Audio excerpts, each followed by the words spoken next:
Bu mana videomiz ana shu ko'pchilik mana puldan muammosi bo'lgandan keyin o'zi bilmay qoladi. Sekin asta kambag'allik kirib keladi. Kambag'allikni oldini olish uchun birinchi navbatda bilish kerak. Bu конечно bolalikdan kelayotgan bloklar bo'ladi. Endi psixologlar ko'pincha blok deydi, lekin blok nimaligini ko'plar tushunmaydi. Ha, bolalikdan kelayotgan bo'lsa kerak, da blok deydi. Endi bu qanaqadir bitta bir korobkada bitta narsa deb o'ylaydi, lekin blok butunlay boshqacha tushuncha. Men o'sha bloklarni tushuntirib beraman. Kambag'allik nimadan boshlanadi? Demak, boyish uchun, boy bo'lish uchun nima qilish kerak? Buni o'zini qonun qoidalari bormi deganda, endi biz mana hozir 29-mayda shunaqa webinar olamiz. Keyin 1-iyundan 30 kunlik bu 30 kunlik bu kurs hisoblanadi. 40 kun davomida xuddi chillaga kirgandek qilib ana shu ongni tozalash, o'ta juda ham har kun videolar beriladi, har kun o'ta audio darslar bo'ladi. O'sha kursga yozilishingiz mumkin.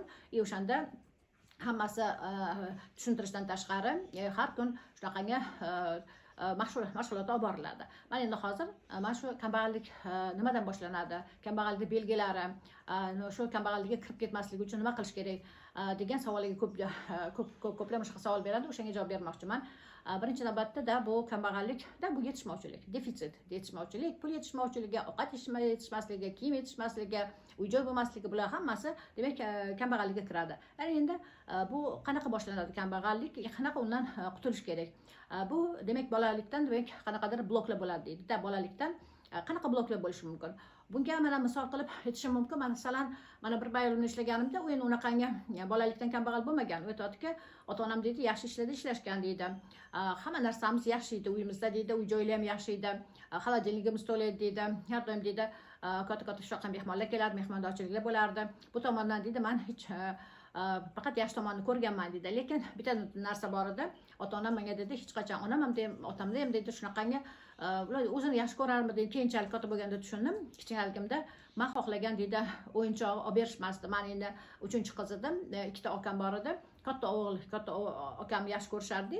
O'sha akamga velosiped, uni roliklari ham bo'lardi. Uni qanaqadir mana bunaqangi igralari ham bo'lardi. Ikkinchi akam ham u bilan birga o'ynardi. Ikkalovga olib berishmasdi. Hamma yaxshi narsa katta akamga olib berardi. Akam ham o'ynadi. Menga kelganda hech narsa yo'q dedi. Menga dedi, qo'rqchog'im ham bo'lmagan. Nima uchundir bitta qiz deb mana hamma o'ylaydi, erkalatishadi. Yo'q dedi. Men juda ham dedi, ona otam dedi, o'sha ishga berilib ketgan. Menga unaqa narsa olib berishmagan dedi. Menda shu bolaligimda o'sha qo'rqchoq defitsit bo'lgan. Bu qachon juda ham dedi o'rtoqlarim o'ynaganda kichkina qanaqadir kimlardandir qolgan qanaqadir qo'rqchoqlar, lekin katta o'zim xohlagan unaqa qo'rqchoqlarim bo'lmagan dedi. Ana keyin o'smirlik paytiga borganda, o'smirlik paytida deydi, yana deydi yetishmovchilik, mayli o'sha qo'rqchoq o'ynayman dedi. Lekin meni tenglar o'rtoqlarim qanaqadir bayramlar bo'lsa, qanaqadir bir shu maktabda qanaqadir вечеринкалар bo'lsa, juda ham chiroyli kiyimlarni kiyib kelishardi. Menda yo'q edi, menga olib berishmasdi. Menda uyda kiyadigan, keyin maktabga boradigan formam bor edi. Bo'ldi, boshqa unaqangi naryadni shunaqa bir nima deydi, qizlarni havas qiladigan, shunaqangi ko'ylaklar bo'lmagan. Qancha olib bering desam, sen kiyimga qiziqma, o'qishga qiziqishing kerak. Shunaqa deb meni bu anaqadan qaytarishgan dedi. Men dedi ichimda ana shu katta blok o'sha dedi. Ana bu rostdan bu blok. Ana shu kichkinaligingizda nima narsa sizda yetishmagan bo'lsa, nima narsaga yo'q deyishgan bo'lsa, o'sha blok bo'ladi. Bu keyin qanaqa formada bo'ladi? Ana bu kichkinaligida bu bola nima deydi? Kichkina bolaligida kukla bo'lsa, qanaqadir o'yinchoq bo'lsa, katta bu mana o'sha подростковый периодda, o'smirlik paytida unda chiroyli ko'ylaklar, shunaqangi qizlar kiyadigan, qizlarga yoqadigan o'shanaqangi demak liboslari bo'lmagan. Ana undan keyin dedi, men institutga kirdim dedi. Maktabda yaxshi o'qiganman dedi, institutga kirdim, institutda ham dedi yaxshi o'qidim, lekin men bir ikkita anaqada yana dedi unaqa menga kiyim qimmatbaho kiyimlar olib berishmasdi. O'tda dedi juda ham qimmatbaho kiyimlarni kiyardi studentlar.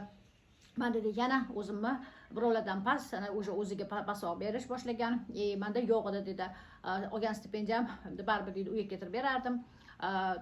Menga dedi ovqatim, yeydigan ovqatimga berishardi, lekin kiyim to'g'risida nimaga dedi onam ham eshitgisi kelmasdi, chunki ular deydi ana mana bitta yana yangi uy qurishimiz kerak, yana qanaqadir shu xato qurilishlar to'g'risida o'ylashardi, lekin deydi ana shunga ahamiyat berishmagan. Ana shu bitta kichkinagina blok, o'yinchoq, qo'g'irchoq, undan keyin mana keyin studentlik paytida dedi o'sha polностью men dedi eng yomon kiyinganlar qatoriga kirganman.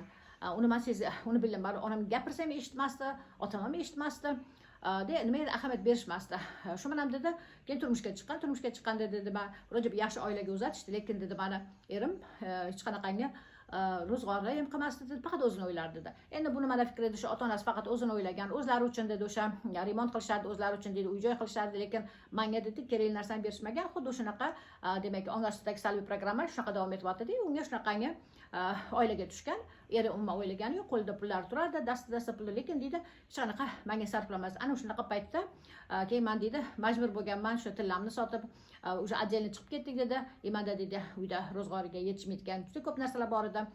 Keyin ko'p narsani narsамni sotib, o'zimni kiyimlarimni shularni sotib, sepimni sotib, men shu ro'zg'or qilishga majbur bo'lganman deb ko'rasiz. Mana shu kelayotgan blok, kichkinagina даже bitta shu o'yinchoqdan boshlangan blok mana keyin o'sha oilasida o'zini даже unga sep qilingan o'sha seplarni ham sotishga majbur bo'lib, deydi, yana deydi yomon kiyingan qatoriga kirdim deydi, yana men deydi shunaqa ko'zga ko'rinmas bo'lib yurdim deydi. Lekin shu institut bitirgandan keyin endi bu esir paytidagi voqea aytyaptiki, 3 yil dedi ishlab berishimiz kerak edi. O'sha 3 yil davomida borgan joyimda oylik juda ham kichkina edi. O'sha kichkina oylikda deydi, bu yoqda men rostdan ham uyda ham yetishmovchilik bo'lyapti. U yerda oylik ham kam, berayotgan maosh ham juda ham kam edi. Keyin men majbur bo'lganman. Endi deydi, o'shanda ham deydi, orzu-havaslarim ko'p edi, yosh edim hali. Keyin o'shanda deydi, magazinlarda ko'rsam, qanaqadir bir chiroyli tovarlarni, chiroyli ko'ylaklarni ko'rganimda, yo chiroyli shunaqangi poyabzal sotayotganda, o'sha vitrinada qarab juda ham katta deydi, o'shanda menda xohish paydo bo'ldi deydi. Demak, bu shu anaqadan kambag'allikdan chiqib ketish uchun birinchi navbatda katta xohish bo'lish kerak edi. Bu egregorlar degan mana shu video olganmiz. Egregorlarga mana hozir kurs tayyorlayapman. Ana unda ham egregorlar juda ham katta kuch tepada. Ana shu kuchlar har doim odamga imkoniyat beradi.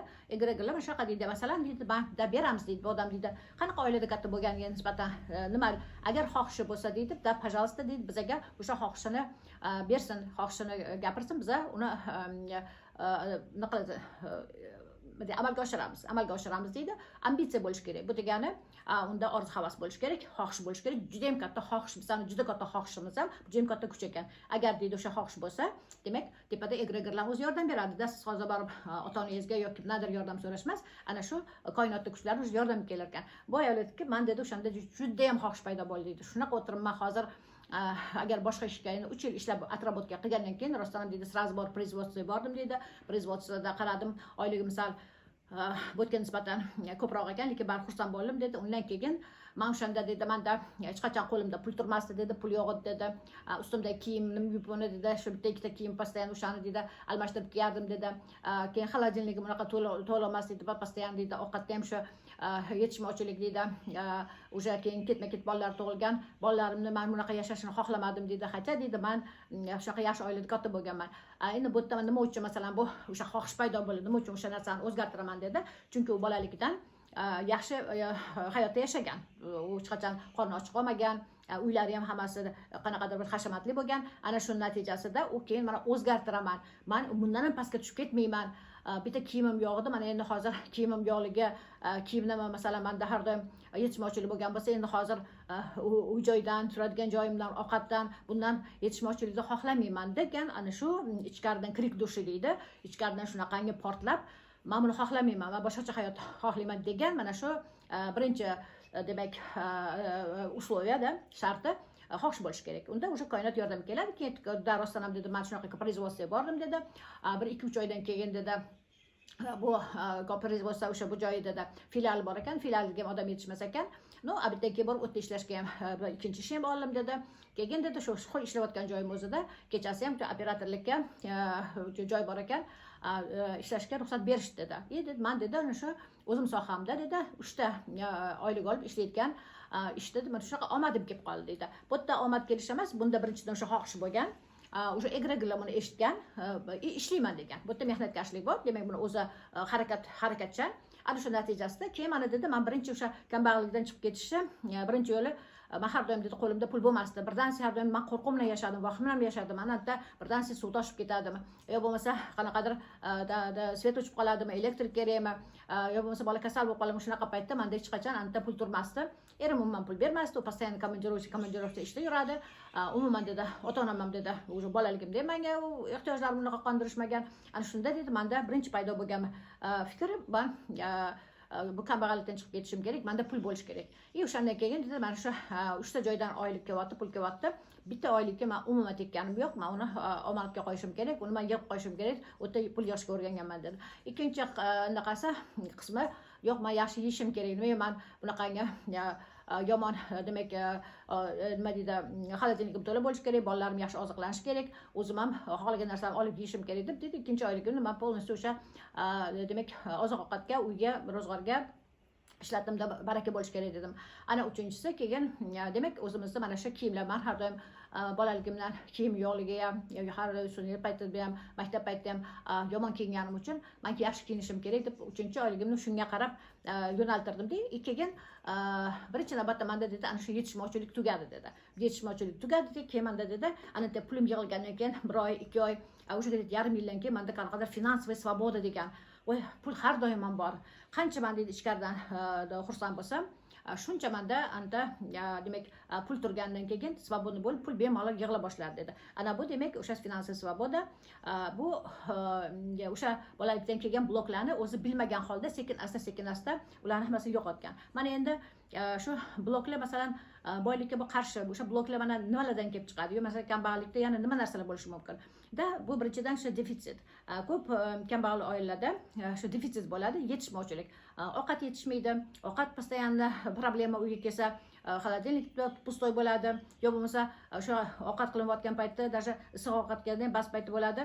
Shu oilaga mo'ljallab qiladi, lekin mehmon kelib qoldi, keliniga yetmay qolishi mumkin, yo bo'lmasa bu yoqda kech kelgan shu o'g'liga, qiziga yetmay qolsa, shu mana bir ayol aytgandiki, kelsam deydi, o'sha ovqat tugagan, onam aytibdi, vaqtliroq kelish kerak edi. Xo'p, vaqtliroq kelamanmi? Hammamiz o'tirganda ham hammaga yetadigan ovqat yo'q ekan-ku bu yerda. Nimaga unaqa qilasiz? Ana bu ovqatdan defitsit bo'lsa, bu обязательно kambag'allikni olib kiradi. Kiyimdan defitsit bo'lsa, mana ba'zi paytda bo'ladi, shunaqa bir ayol kelib, shunaqa vahimam bilan gapiryaptiki, voy, bolalarimni naqasida ikkita bolam bor.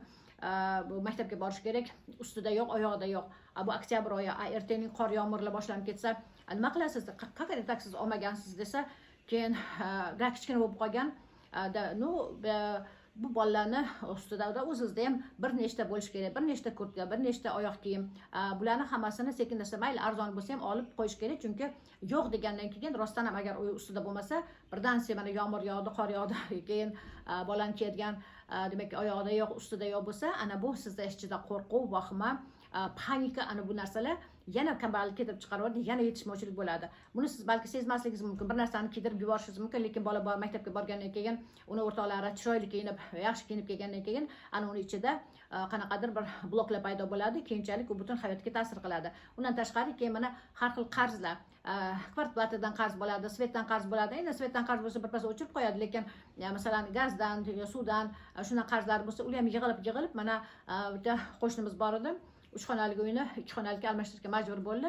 U yillar davomida million bo'lib ketgandan keyin majbur bo'lib o'shani sotishga.